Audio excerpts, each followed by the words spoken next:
Muito se falou sobre a perseguição de Alexandre de Moraes quanto à operação da Polícia Federal na casa de Jair Bolsonaro em busca de arma e munição. E de fato, mas nas palavras do ministro do STF, o cumprimento da ação de busca e apreensão de aconteceu por conta de dados divergentes apresentados pela defesa do ex-presidente. A discrepância entre as informações fornecidas e os registros existentes nos autos torna imprescindível a operação a fim de eliminar quaisquer dúvidas sobre possíveis armamentos na residência do condenado Jair Bolsonaro. Vale atualizar, uma espingarda foi localizada no Rio Grande do Sul e uma pistola estava em posse da Polícia Civil do Distrito Federal. Fabi Barroso, ele falou bonito, hein? Disse que não queria deixar nenhum tipo de dúvida em relação a essa operação e por isso aconteceu essa busca e apreensão lá na casa do Jair Bolsonaro e a Polícia Federal não encontrou nada.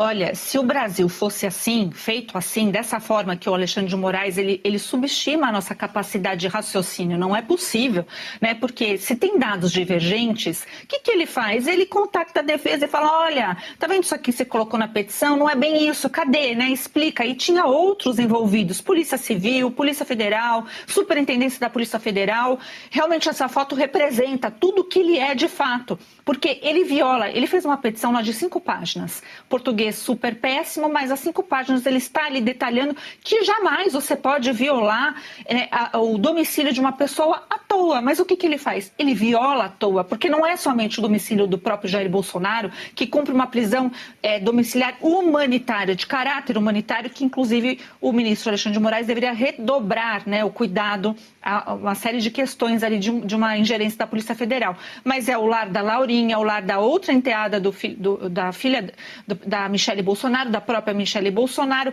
é a paz de um lar que foi violada e ele vem ainda com essa arrogância dizer que é por dados divergentes. Não foi nem divergente, porque onde foi apontado que estava a arma, que não estava encontrando que essa espingarda, estava onde a defesa disse que estava. Então a gente olha para essas condições que o ministro coloca em petições e essa arrogância, que ele agiu de ofício. Ele não ouviu a PGR para fazer uma ação dessa e determinou que a Polícia Federal violasse o domicílio do presidente Bolsonaro. Perguntas que ficam, porque tem que se fazer nesse estado de coisas, estado de exceção.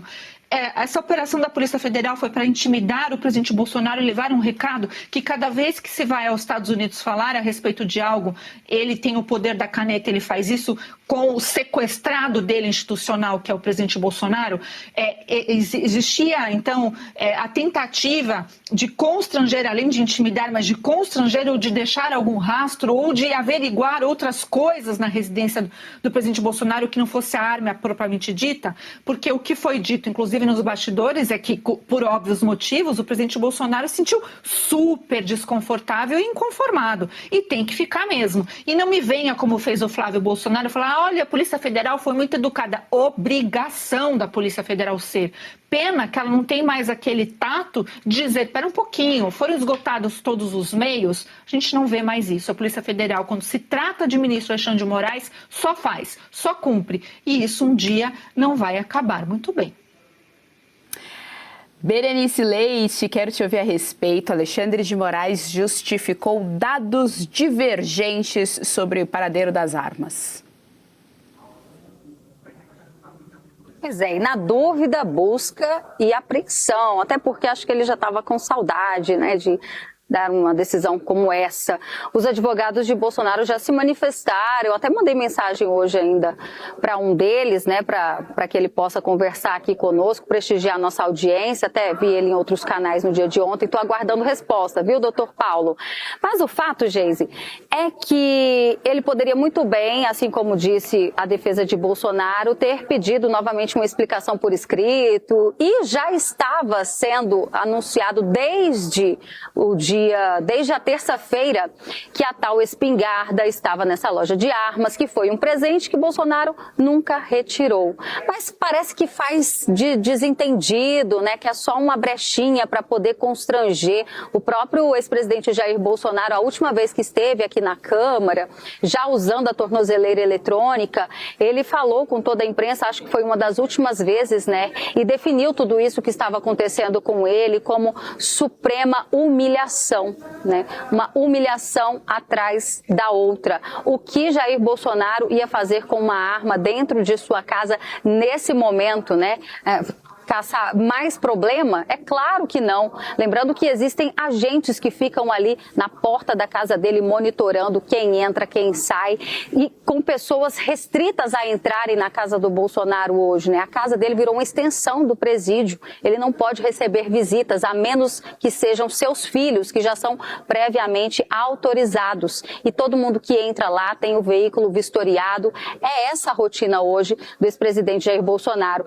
O que me parece também, Geise, e eu vejo várias pessoas comentarem que as decisões desse ministro parecem ter um teor maior de vingança. E aí eu queria puxar lá no histórico, quando o Bolsonaro ainda era presidente, que ele desafiava o ministro Alexandre de Moraes, e teve uma vez que ele falou, né, sobre contratos que eram feitos com escritórios de ministros, né, e ele falava, mostre os contratos.